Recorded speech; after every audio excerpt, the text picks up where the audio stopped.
मयि कर्माणि सर्वशः अहंकार विमूढ़ात्मा कर्ताहमिति मन्यते। अर्थ बताओ, पहले श्लोक की पहली लाइन का अर्थ क्या होता है? देखो, वास्तविक सब कर्म सब प्रकार से प्रकृति के गुणों से ही होते हैं। बस फिर भी खत्म। सब प्रकार के सब गुण जो भी हलचल सृष्टि में हो रही है, बराबर है, जो भी घटनाएं घट रही है, जो भी पैदा हो रहे, मर रहे, जन्म ले रहे, जी रहे, हर चीज जो सृष्टि में होती है वो कैसे होती है? प्रकृति के गुणों से। त्रिगुणात्मक प्रकृति जो है, सत्व गुण, सत्व रज तम वाली, और पंचमहाभूतात्मक प्रकृति से ही हर चीज यहाँ होती रहती है। कोई भगवान करने वाला और कोई देवी माँ अंबाबाई और माता माँ वो कोई करने वाली नहीं, कोई वैष्णवी नहीं और कुछ नहीं। अरे देवी कैसे बन गई? हर देवी को 8 हाथ रहते हैं। क्या है 8 हाथ? अष्टधा प्रकृति बोलते हैं। क्या होती है अष्टधा प्रकृति? पंचमहाभूत। हाँ, बताओ क्या होती है? पंच ज्ञानेंद्रिय, हाँ, मन, बुद्धि, बस ये 8 मिला के। तो ये लोगों को तो समझना नहीं, लोगों को तो कहीं पूजा पाठ करना और माथा टेकना है, उनको अकल है नहीं, तो उनको 8 हाथ बना दिए। अरे बाप रे, देवी को 8 हाथ! अरे हम 2 हाथ में अगर इतने बलवान है तो 8 हाथ वाली देवी कितनी बलवान हो सकती है? पूजा करो भाई, सब लोग पूजा करो, उसको कोई मतलब नहीं। यहाँ भगवान ने सर्टिफाई कर दिया। क्या सर्टिफाई किया पंडित जी? कि जो कर्म होते हैं वो प्रकृति के कर्म है। क्या बताओ, व्हाट इज कर्म? जो भी क्रिया हो रही है ऐसा लगता है वह सब कर्म है। क्रिया के लिए क्या जरूरी है? कर्ता और कार्य। कर्ता चाहिए और क्या चाहिए? कार्य। त्रिपुटी कर्ता, कर्म और कार्य, क्रिया। यह सब जो है ये सिर्फ दिखने के लिए अलग अलग चीजें है, एक ही बात है, सब प्रकृति है और कुछ नहीं है। अब आगे की लाइन पढ़ो।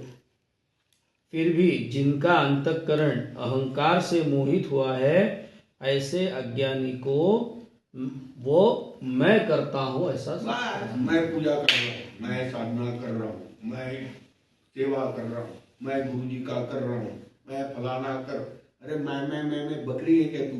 अगर तू कुछ नहीं कर रहा, ये सब जो है प्रकृति करा रही है तेरे शरीर से, तेरे बस में कुछ नहीं है। तू कौन है? कुछ नहीं। और जो है तू, उसको तो तू समझ ही नहीं रहा है। वास्तविक तेरा जो स्वरूप है उसको तू समझ रहा है क्या? समझ ही नहीं रहा उसको। जिस दिन तू अपने स्वरूप को समझेगा, फिर उस दिन तेरे को ये सब करने की जरूरत भी नहीं पड़ेगी, किसी की पूजा पाठ करने की जरूरत नहीं पड़ेगी। तेरे को अहम ब्रह्मास्मि का ज्ञान तेरे को हो जाएगा कि जो कुछ है मैं ही ब्रह्म हूँ।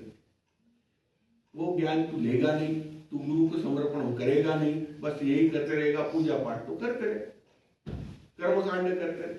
कर्मकांड का तो बड़ा निषेध किया है ना पंडित जी? हाँ स्वामी जी, किया हुआ ही है। अच्छा, आगे क्या है? 3:28 क्या है?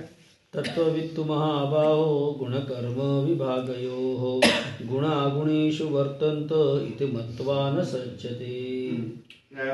हे महाबाहो, गुण विभाग और कर्म विभाग इनके तत्व के जानकार ज्ञान योगी यह जानता है कि सब गुण गुणों में बरतते हैं। कौन जानता है? ज्ञानी, ज्ञान योगी जानता है। गुण विभाग और कर्म विभाग क्या है? नीचे लिखा हुआ है। क्या होता है गुण विभाग? गुण विभाग और कर्म विभाग आत्मा को अलग समझ करके वो निर्लेप है ऐसा समझना, वह उसको तत्व बोलते हैं।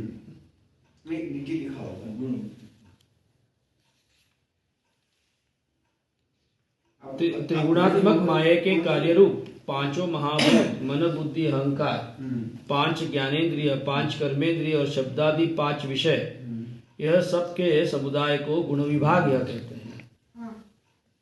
और उनके परस्पर से होने से क्रिया कोई कर्ता नहीं है, कोई भगवान नहीं है, कोई सृष्टि चलाने वाला नहीं है, ये प्रकृति से चलते हैं। यह सब जो कार्य है माया कार्य है। सृष्टि का चलन जो होता है, जन्म और जो मृत्यु होती है, पालन जो होता है यहाँ, ये सब माया कार्य है, बराबर है ना? तो बाकी उसका कर्ता कोई है नहीं, ना भगवान कोई करता है, ना मनुष्य कोई करता है। करते पने का जो है वह केवल जाते माया के कारण, उसी को सत्य समझ लेते हैं। सिर्फ दिखता है, होता जाता कुछ नहीं। अब ये तो मैं थोड़ी बोल रहा हूँ, तो भगवत गीता बोल रही, वो भी लोग सुनने के लिए। भागवत वाले भगवत गीता पढ़ते कहाँ है? आप मेरे को बताओ, जहां तहां भागवत हर मोहल्ले में होते